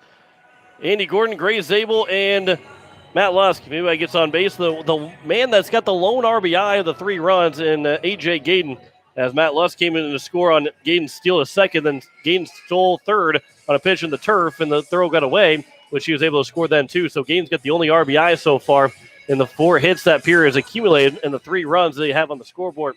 John Wickler alongside Greg Dean, as I believe Osowski's still out on the mound for working into the 5th inning. As I believe out of those 3 runs, 2 of those would be earned for Osowski. Osowski sitting at 76 pitches through 4 complete. So you got to believe that he's probably, depending on how quickly this inning goes, he's probably on his last inning. Maybe he gets into the 6th, depending upon how many pitches he throws here in the 5th. But probably working up towards the top end of his pitch count. So here is Andy Gordon, who is 0 for 1. He walked and grounded into an inning double play. He'll ground the first pitch to the left side, fielded by the third baseman Peterson on the bobble. The throw to first is in time as it was scooped up by the first baseman in Jelly. And there's one down here to open up the top of the fifth inning on just one pitch. Yeah, and again, what you really would like to see is you'd like to try to get into the East Grand Forks bullpen if possible. I mean, we talked about that Osowski really looks like a quality pitcher. He's been able to spot his fastball pretty well so far. 6 strikeouts through 4 1/3 so far. Goes along with 4 walks, which is probably where he's gotten in the most trouble right now. Zabel has walked twice as he is up to the plate with one down here in the top of the fifth inning. From the windup, here's the 0-1, and that one misses inside. Now 1-1 to the big man, Gray Zabel. Matt Lusk is on deck. He reached on air in his last at-bat. Came around to score. Zabel is the first run that scored on the RBI single from A.J. Gaydon. That was in the top of the fourth inning. Here's the 1-1 pitch. That one's right down the middle. It's now 1-2. Yeah, and again, after a one-pitch at-bat, what you really want to do, I think what Coach White likes to see is Gray Zabel grinding at bat here and really work deep into the count, put some more extra pitches on Osowski. 1-2 is chopped foul, and we'll do it again at 1-2. Talking a little bit about Jelly, the first baseman. He's actually we looked him up in between innings. He's actually a super senior. He's on the roster at Minnesota Crookston. So you can see where he's probably a little. Probably 19, probably a little older than maybe some of the rest of the kids on this team, and you can just tell from his build he spent some extra time in the weight room. Here's the 1-2 pitch from Osowski to Zabel. Upstairs now 2-2. Yeah, he feels that position really well over at first base. He has that look of a first baseman when he steps to the plate when he's over there at first base, and he's got soft hands over at first. He's made a couple of good plays with the throwing a turf to scoop it out. Zabel will call time, and Osowski will, without stepping off the rubber, will get reset. And here comes the 2-2 one more time to Zabel. That one's chopped foul again, and a good job by Zabel to hang around after he quickly went down 1-2 in the count. Yeah, this is one of those at bats that you probably won't see in the box score, but this is a good at bat for Gray Zabel. I mean, he's on to his 6th or 7th pitch in the at bat, and just is really doing a nice job in grinding this. 2-2 is on the outside edge, and it's looked at for strike 3, and there is now 2 down. Another strikeout, 7th of the ball game for Osowski, and there's 2 away here in the top of the 5th inning, and that'll bring in Matt Lusk. Popped out to the catcher and also reached on there, came around to score. As he waits on the first pitch from Osowski, who, when he gets 1 strikeout an inning, he won't get a second strikeout here this inning, though, as the ground ball to the second baseman, fielded by Vargas, the throw to first. And it's a 1-2-3 inning for Osowski in the top of the 5th inning. 3-0 still for Post State after 4.5. Back in a minute, you listen to Post State Baseball on today's KCCR and today's KCCR.com.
It is the bottom of the 5th inning. We have a 3-0 lead for Post State, as it will be 8-9-1. Evan Peterson, Caden Reimer, and Carter Beck. 8-9-1 for East Grand Forks, as Benedine, his first pitch in the bottom of the 5th, is low for ball 1. As Peterson, he grounded back to Dean in his only at-bat so far. Here's the 1-0 pitch. At the letters, 1-1. A good strike zone here for the home plate umpire in terms of trying to get the most out of strikes call. His stone has been pretty big, but consistent through the first 4.5 innings. Now 1-2 as that one's cut on and missed by Peterson. Yeah, and it has been consistent. It's been a little wide, which is okay because understand a lot of these kids who are pitching, even at this point, even halfway into the season, don't have a lot of innings under their belt. No high school season, late start on the Legion Babe Ruth season, and so a lot of these kids are just really kind of getting a feel for the mound and situation. Probably second, third, fourth time for some of these kids that they've been on the mound. 1-2 pitch is bouncing in. Is now 2-2.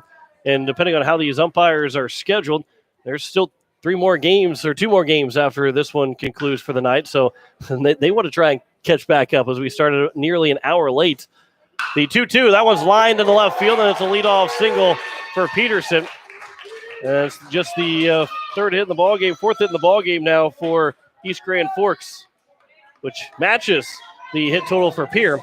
But a 3-0 lead for Post State right now as here's Caden Reimer.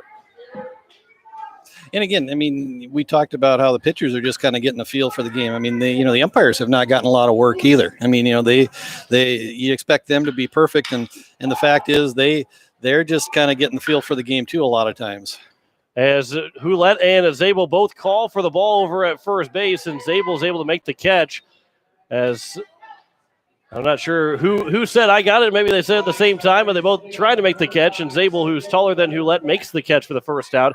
And that's one as a pitcher, and Dean gives a sigh of relief that ball was caught.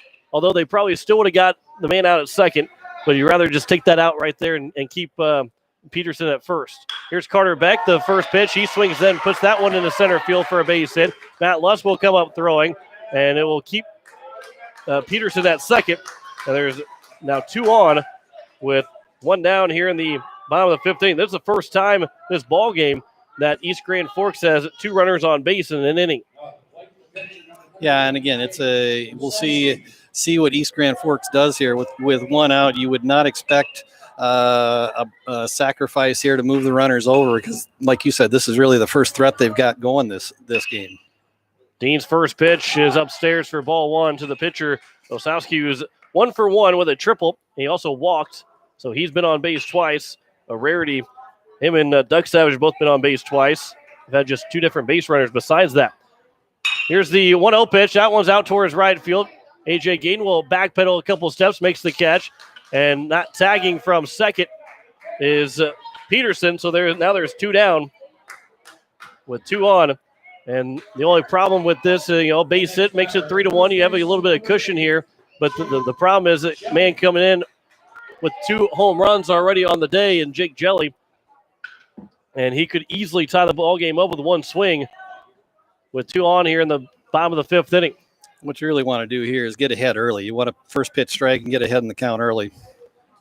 Dean comes set from the stretch. Here's the first pitch. Upstairs, 1-0. Jelly was close on 2 different balls. Well, actually more 1 than the other one.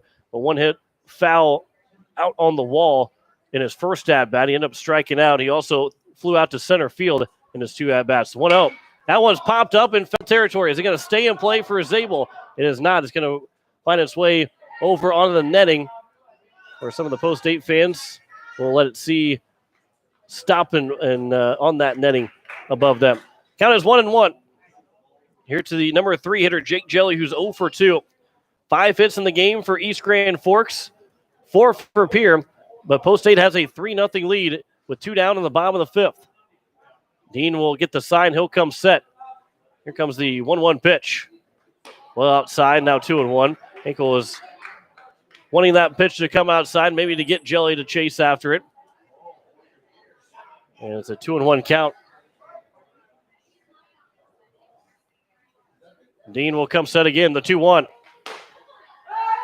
And no back pick attempt as Zabel came across at first base. 3-1's the count. On deck is Logan Spencer, who's 0 for 2. Yeah, and you really didn't want to let Jelly get into a hitter's count at 3-1. And Dean will come set in the 3-1 pitch. That one misses high, and it's a 2-out walk. Second walk issued by Dean, and that loads the bases. Here for the number 4 hitter, Logan Spencer. Spencer flew out to right field, and he also ground out to the third baseman in his 2 at-bats. Yeah, and that's actually not, a walk that is probably not necessarily strategic, but certainly is not going to hurt you right now, especially if you can get out of the inning right here. First pitch misses low and outside, 1-0 to the cleanup hitter in Spencer. Bases are loaded here with 2 down in the bottom of the 5th inning. For East Grand Forks, they're thinking this is their best chance to try and tie the ball game up. It could be their only chance to tie the ball game up. Now it's 2-0. As they have that tying run on base at first, and Jake Jelly. Peterson is at third. Beck is at second. The count is 2-0. And the 2-0 pitch from Dean. That one will also miss. Now 3-0. And Dean's going to find the strike zone. In danger of walking in the first run of the game for East Grand Forks. No action in the bullpen for Post State. Here's the 3-0 pitch. That one will be over at the letters now, 3-1. Still good hitters count for the cleanup hitter in Spencer. But you got to go after him. Don't want to walk in a run. The 3-1. Foul back, and it's now 3-2, and everybody will get a head start. So a ball down the line, a ball in the gap could potentially tie the game up. With both Jelly and Beck, or mostly Jelly, getting a good head start at first base. 3-2 pitch is inside, and it's a walk. And that will plate the first run of the ball game for East Grand Forks. Bases will remain loaded.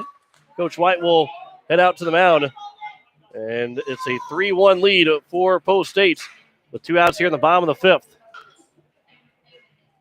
And back-to-back walks from Dean, 2 and 3 now in the ball game that he is allowed.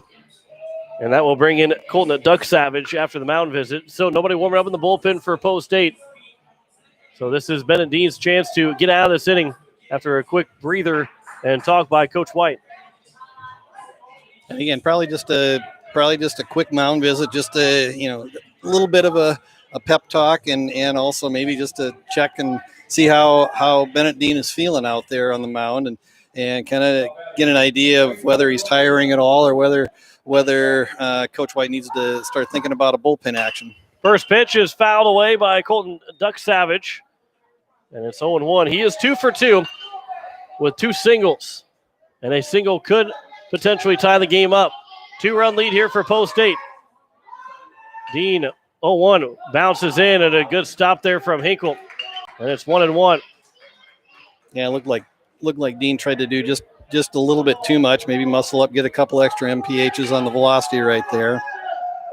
Here's the 1-1 from Dean to Duck Savage. Fouled away, now 1-2, and Bennett Dean is a strike away from getting out of this jam with limited damage. But a man with 2 of the 5 hits stands at the plate for East Grand Forks. Bases are loaded, 2 down, 1-2 from Bennett Dean. Ground ball to the right side. Be fielded by Houlette, and Bennett Dean gets out of the jam as Houlette will throw to first to end the inning. 1 run scores on 2 hits in the inning, no errors, and 3 men left on base. We have played 5 innings, and Post State has a 3-1 lead over East Grand Forks. You're listening to Post State Baseball on today's KCCR and today's KCCR.com.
Top of the 6th inning. It is going to be 6, 7, and 8. A.J. Gaden, Jack Van Camp, and Lincoln Keenels for Post State as they try and at least get that run back as they lead 3-1 over East Grand Forks. Osowski on for another inning here in going into the top of the 6th. He's given up just 4 hits, those 3 runs, and 2 of those 3 have been earned to errors so far in the game from East Grand Forks. If Post State wins this ball game, East Grand Forks moves to 1-1, as then they'll play Bismarck. Will Pierre. It'll be their first game of the tournament. But Mandan is 1-1. Minot is 0-1. If Pierre wins these first 2 games, they're pretty much sitting in a good spot, as they'd be the only 2-0 team. They'd be the only 2-0 team that is going into Saturday, which would put them in prime position to advance to Sunday in the championship game, which would be at noon on that day. First pitch to A.J. Gayden will be taken low for ball 1. That win for Mandan over Minot, not necessarily trying to say that it was a big upset, but because Mandan lost that first game, as that one's poked towards left field, going into shallow left field, the shortstop Spencer will make the catch, and the leadoff man's retired. But because they got that win after losing in game number 1, puts Minot at 0-1. Well, they can come back and make it. They can go 1-1. Bismarck. We could potentially see everybody be at 1-1. If Post State would win here, they lose to Bismarck, and then Minot beats Bismarck. Everybody's going to be at 1-1 going into day 2, which would make things really interesting. But if Pierre's at 2-0, they would guarantee themselves being the only 2-0 team. And against Mandan, if you go 3-0, you almost have guaranteed your spot in the championship day. Yeah, and in a round-robin tournament like this, if you can get at least 3 wins out of your 4 games, you're probably sitting in a pretty good position. I mean, at the very least, you probably end up in a tiebreaker position for that second spot. But in all likelihood, you put yourself in a very good position to play on Sunday. And the first 2 games were a 6-5 and 16-15 game. So those run differentials are, well, for Mandan is sitting at 0, as that one, Van Camp lost the bat. The ball is fair, and he is retired out. You let go of the bat. That one probably stung quite a bit as he lost the handle of the bat, grounded the first baseman in jelly, and Van Camp never left the box. He was trying to figure out if that was a foul ball or not, and he's retired for the second out. Way he was kind of shaking his hand. I mean, it sounded like the ball hit the bat, but it must have hit the bat just right above his hands, and those can really sting. Popped up by Keynos, going into shallow center field. The shortstop Spencer will make the catch, and it's a quick 1-2-3 inning for Osowski in the top of the 6th inning. 3-1 still for Post State. They lead East Grand Forks. Back in a minute. You listen to Post State Baseball on today's KCCR and today's KCCR.com.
Bottom of the 6th inning.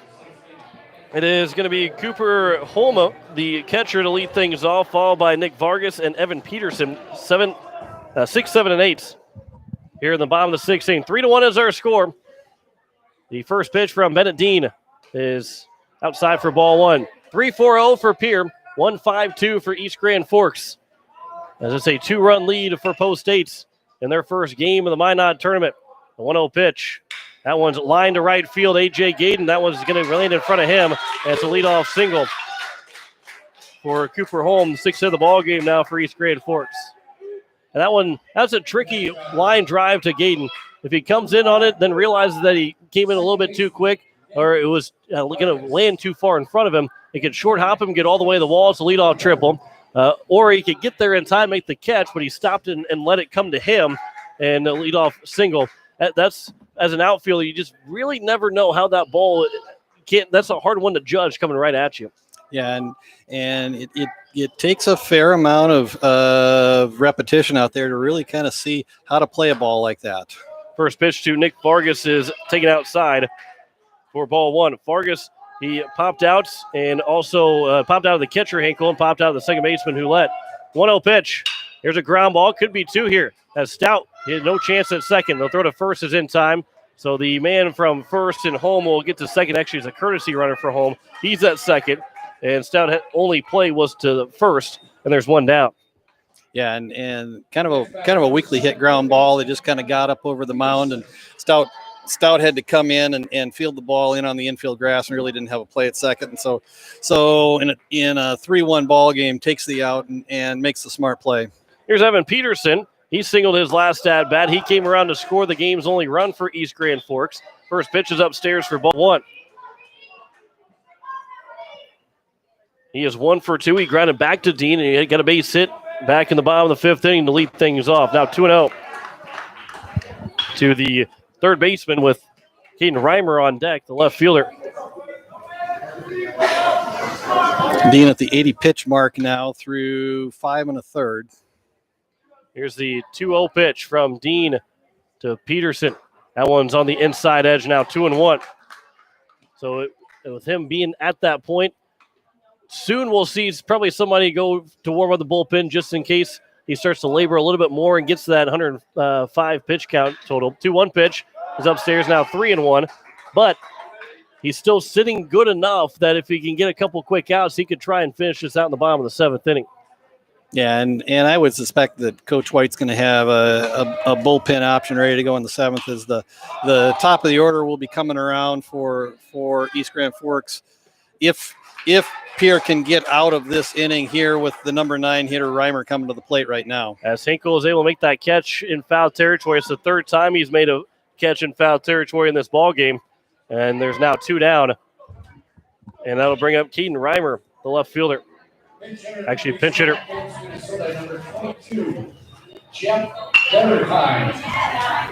So for East Grand Forks, they have that pinch hitter for Keaton Reimer. And we'll see what he does as the left-handed hitting pitch hitter will be at the plate.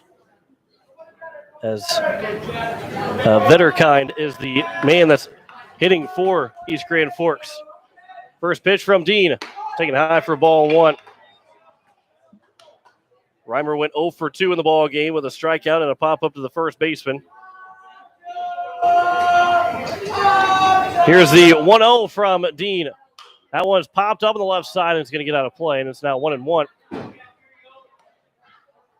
So here with 2 down in the in the sixth inning. Dean's trying to get into the seventh and still have several pitches to work with, trying to maybe finish out a complete game. The 1-1 pitch. That one is chopped foul. It's now 1-2.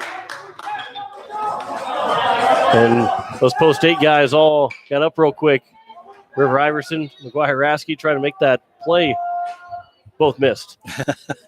The 1-2 pitch. That one is out towards center field. Matt Lusk will wait underneath as he moves just a little bit to his left, and he will make the catch to end the bottom of the sixth inning. No runs, 1 hit, no errors, 1 man left on base. We have played 6 complete. Bennett Dean has gone 6 innings, allowing just 1 run to East Grand Forks. He has a 3-1 lead going into the 7th. You're listening to Post-8 Baseball. Today's KCCR and today's KCCR.com.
As we welcome you back here at the top of the 7th inning, it is going to be for Post 8, 9, 1 and 2. Justin Houlette, Garrett Stout, and Cade Hinkle.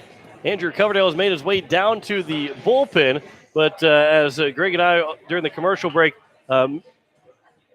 questioning if maybe Coverdale's going down there, thinking that Coverdale's going down there to warm up just to come into the ball game to be a defensive replacement, and Garrett Stout then would be going to the mound to try and close out the ball game. So we will see if that's the case. And for Garrett Stout, if he comes in and closes it down in the 7th inning without allowing a whole lot of pitchers or taking a whole lot of pitches, that could allow him to come back and tomorrow close out a game. And if he throws under 30, maybe he could throw on Sunday as well, or at least give them the option to have him to throw. First pitch to Justin Houlette is fouled out of play for ball one, or for strike one. No, Harry Carey has not made his way to the press box yet. He got his 0-1 here to Justin Houlette, who's 0 for 1.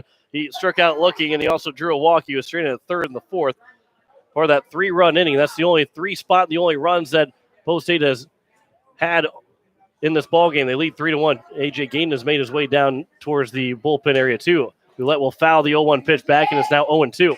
Yeah, along with River Iverson. So you wonder if River is a potential defensive replacement in the outfield for, one of the outfielders to come in. I think Jack Van Camp, since he threw the other day down in Brandon's, probably not available. But would Matt Lusk or A.J. Gayden be available? I'm not sure what their pitch count was earlier this week. A.J. Gayden would be available for today. Swing and a miss in the pitch in the turf. The throw to first is in time. And there's one down here in the top of the 7th. Garrett Stout, then Cade Hinkle, top 2 in the order. Stout is 1 for 3. Hinkle is 1 for 3 as well. Home plate umpire said something to the dugout. Not sure if it was talking about maybe the bat. But the first pitch from Wasowski to Stout is popped up on the left side. Ranging to left field is the shortstop. He will run a long ways to make the catch, and Spencer, and there's 2 down. That was a ball that maybe Reimer could have taken charge, but the shortstop Spencer, the athlete that he is able to range all the way out there to make the catch, and there's now 2 down. Yeah, Spencer went a long way. He came from his kind of normal shortstop position and probably ran a good 25, 30 yards to get that ball. That one's fouled at the plate off of Hinkle, and it's now 0-1. Hinkle's 1 for 3. He singled back in the 3rd inning. He was retired on the double play. 2 down here at the top of the 7th for East Grand Forks in the bottom of the 7th, the top of the order. They would need at least 2 runs right now to keep the ball game alive. The 0-1 pitch. That one's through the hole on the right side for a base hit, and Hinkle is now 2 for 4. They'll extend the inning to Andy Gordon, looking for his first hit of the ball game. Now 5 hits in the game for Post 8. Yep, and if Post 8 can close this game out, maybe hopefully you can string together a hit or 2 right here and add to this 2-run lead. As Hinkle takes off for a second, the throw as he dives head first in safely as a pitch, I believe, missed low for ball 1 to Andy Gordon. And the turf infield, it comes in handy that they played in Brandon on Tuesday because they got the feel of sliding in with the turf infield. If that was the dirt, Hinkle probably would not have made it to second base as soon as he started that dive. But with the turf, he's able to dive and slide a couple extra feet to get in safely. Here's the 1-0 pitch to Andy Gordon. Here's a ground ball on the left side. Spencer dives, makes the play. The throw to first is going to be in time, and that will end the inning. What a play by Logan Spencer. And that keeps it a 3-1 lead for Post State going to the bottom of the 7th inning. No runs on 1 hit, no errors, and 1 man left on base. We head to the bottom of the 7th. East Grand Forks needs 2 runs. Bennett Dean trying to close it out. Garrett Stout going to try and go close it out. Nope. Bennett Dean will try and close it out here in the bottom of the 7th. You're listening to Post State Baseball. Today's KCCR and today's KCCR.com.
Benedine will try and close it out here for Poe State. It is a 3-1 lead for Pierre as we play into the bottom of the 7th inning, and he will deal with the top of the order in Carter Beck, Jake Osowski, and Jake Jelly, needing at least 2 runs to tie the ball game up and would send it to the 8th inning. I suspect that Coach White's got a bullpen substitute ready to go. He's probably got a defensive replacement ready to go. If Dean allows a base runner, I suspect you probably are looking at. And we're just going to assume it's Garrett Stout coming on to close, but we'll wait and see what the action is. Hopefully, Dean can finish out this complete game. The 0-1 is chopped for Stout. Tough throw is in time, but what a throw by Garrett Stout. And the first man is retired. The leadoff man retired in the bottom of the 7th inning, and that was a tough play. The turf made it a nice high chopper for Stout. Almost didn't get out of his glove in time, and by almost didn't get out of the glove in time, another millisecond would have had Beck at first base. But instead, he's retired now 1 for 4 in the game, and there's one down here in the bottom of the 7th. That'll bring in Jake Osowski, who's got a triple so far in this game. He got back in the bottom of the 1st inning as the first pitch is taken for strike 1. Yeah, and that first out in a tight ball game in the bottom of the 7th inning, that's really huge. It just really takes a lot of pressure off the defense. There's a line shot. That one is a nice scoop there at short by Stout. The throw and a scoop by Zabel, and there's 2 down. Boy, 2 good plays there from Stout and 2 good plays from Zabel as well. And there's now 2 down, and here's Jake Jelly, who you're absolutely going to take having him up with nobody on base in a 2-run game in the bottom of the 7th inning. Because if he goes deep, which he's already done twice today, did it both times against Mandan, it's only a 3-2 game. You'll take a solo shot at this point if it's going to happen. First pitch to Jelly is upstairs for ball 1. He's 0 for 2. He struck out, flew out to center field. He drew a walk and was stranded at second. East Grand Forks has had a base runner in each of the first 6 innings. They've had somebody be stranded in each of the 6 innings so far. In total, that is 8 guys that have been stranded so far in the game for East Grand Forks to account to Jelly. Here's the 2-0 pitch. That one's over for strike 1. Benedine 2 strikes away from closing this out with a complete game. 3-1 lead here for Poe State. They've been out hit 6-5, but they lead by 2. 2-1 pitch. Did he swing? He did swing. They're going to say he went, so it's now 2-2. And Benedine gets a gift on that high strike on the swing from Jelly. And now Dean a strike away from closing this one out. He gets the sign from Hinkle. Here's the 2-2. Popped up on the right side. Is it going to stay in play? Hinkle and Zabel give chase, and it's just going to get out. Actually skipped through and out of play completely. Got through the netting. So the count is still at 2-2. Yeah, Jelly sits in that 3-hole in this lineup with good reason. With the 2 home runs in the first game today, he's a very dangerous hitter, and so right now having him up with nobody on base is a big plus for the 8s. Here's the 2-2 one more time. Out towards right center field. Matt Luskin, Gaden giving chase. Gaden will leap. He does not make the catch. He does make the catch, and that will end the ball game. And Benedine goes all 7 innings as Poe State wins it 3-1. Boy, Gaden made that catch, and Lusk, as he rounded around Gaden, thought maybe that ball had dropped, but he was able to make the grab. And Benedine gets his first and only 1-2-3 inning of the day. And it's a 3-1 win for Poe State here in game number 1 as Benedine goes the distance. 1 run on 6 hits. Did not have any errors here in the ball game. As we'll have the full totals here after a 2-minute break and into the post game of game 1. Also get you set for game 2 as they'll take on Bismarck in game number 2. Poe State wins it 3-1. Back in 2 minutes. You're listening to Poe State Baseball on today's KCCR. Today's KCCR Pierre, a Riverfront Broadcasting Station.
As we welcome you back here to Minot as we wrap up game number 1 as Post State wins 3-1 over East Grand Forks. East Grand Forks will end the day at 1-1. Both them and Mandan have ended their day at 1-1. And Post State now, they're really sitting in the driver's seat as they take on Bismarck because if they win this one, they'll be the only 2-0 team going into Saturday, which will put up a good start and a good possibility of them being in the championship game on Sunday. Juggler alongside Greg Dean. And Greg, boy, Bennett had a pretty good game on the mound. 7 innings to give up 1 run, 6 hits, 3 walks, and 3 strikeouts.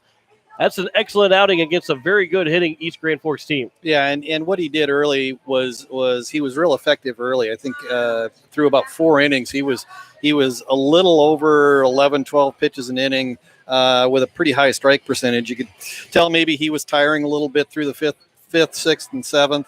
Kind of dug himself out of a couple of situations, but competed well and just did a really nice job. And so congratulations to him. Congratulations to Post 8 for pulling away a nice win here early on in game 1 of the Minot tournament.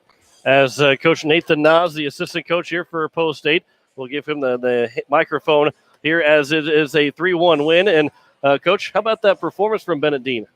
Oh, Bennett was phenomenal. He was able to throw multiple pitches for strikes, which was big for him.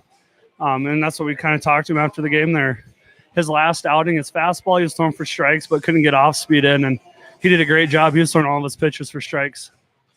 And he had 3 strikeouts, only 3 strikeouts in the game. I say only, but those were 3 big strikeouts. Here's the only part, only 3 walks that he allowed, only 6 hits, 9 base runners in total in the game. And through 7 innings, when you allow 9 guys on base, that's going to help you win a whole lot of games and why there's only a 1 spot on the board. Yeah, that was big, especially, going into a tournament, first game of the tournament, only throwing 1 arm for the entire game is big. And we have a good Bismarck team coming in next, and hopefully Garrett can throw as well as Bennett did. So Garrett Stout will be the starter in game 2. And yeah, for you and Coach White now, that opens up a lot of doors now for the rest of the weekend because he was able to no other pitcher threw a single pitch in that game. And obviously he cannot pitch the rest of the tournament, but that really helps you only burning through 1 pitcher, not through 2 or 3, which we saw Mandan and Minot do in their second game.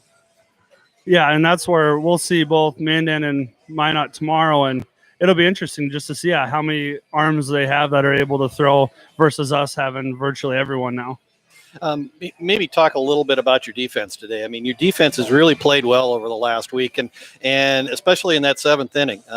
Garrett Stout made a couple of really nice plays at shortstop, and Gray Zabel made a couple of really nice digs over at first to record the outs. But those weren't the only 2 guys. I mean, you had some good outfield play. Keenholz had a couple of good plays over at third. I mean, your defense is really coming around here in the last week or so. Yeah, and that's what Coach White said after the game. We didn't swing the bat as well as we wanted to, but when you throw that well and when you put up a 0 in the error column for a game, you know that you're playing the game right and you're doing things well. And he talked too that helps our pitchers be able to go longer. If we're not making errors and we're not giving up free bases, we can have pitchers go deeper into the game, and it really sets us up to be successful. One other thing, the other thing I think that this team has done well over the last week is since that Rapid City doubleheader out against Post 22, this team has done a lot better job of making use of all their hits and being productive. I mean, today only had 5 hits, but put them together and were able to put 3 runs on the board, which isn't a lot, but today that was a 2-run margin. Yeah, if you would have been out in Rapid City for those games and then seeing the team that is taking the field right now, you would think it's 2 completely different teams.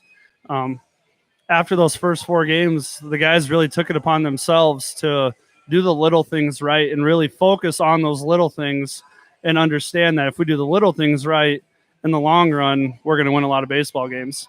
And now if you guys will play Bismarck, it's going to be their first game. But you guys are 1-0. Mandan and both East Grand Forks are now 1-1. Minot's 0-1.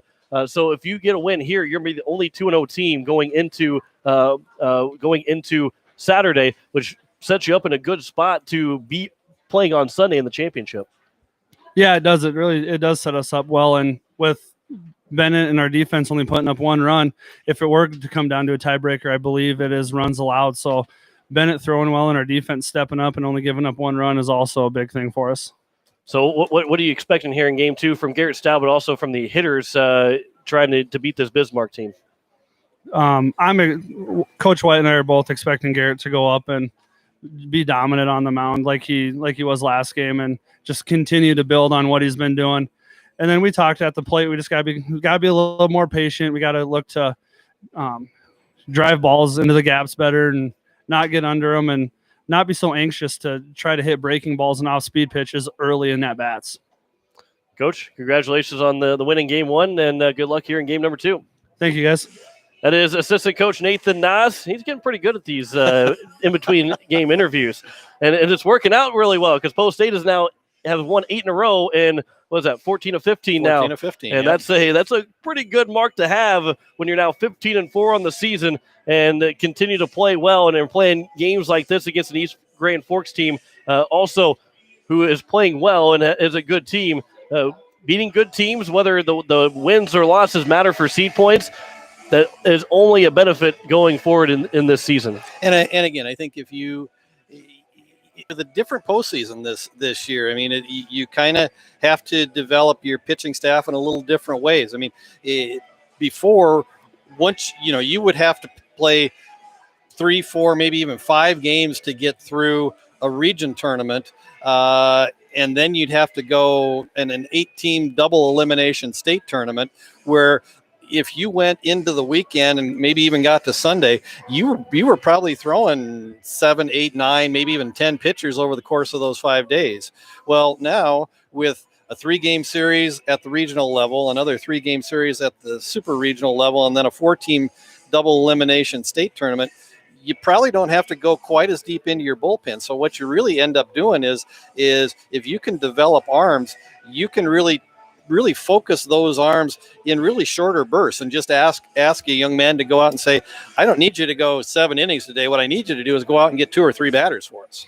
Post State wins game number 1, 3-1 over East Grand Forks. And you're exactly right, Greg. That's the pitching this year for Post State, just like it is every year, it's going to be very strong, but the limited amount of games that you play in a weekend is definitely a benefit and a plus that they can use to their advantage here coming up at the end of the season. And as they continue to play well, obviously this game doesn't matter for the state rankings, but it's still a good confidence boost and a good boost for Bennett Dean, who now, when things are tight later in the season, Coach White and Coach Nas, after watching today's performance, will absolutely say, how about Bennett Dean? They'll say, yeah, let's do that. Not, well, maybe do we really want to? These are the games where these pitchers that maybe don't pitch as much, all of a sudden things get tight, and the coach looks at them and thinks about them instead of saying, well, we can't go to that guy because he didn't pitch well. Bennett Dean pitched very well in game 1 and is pretty much,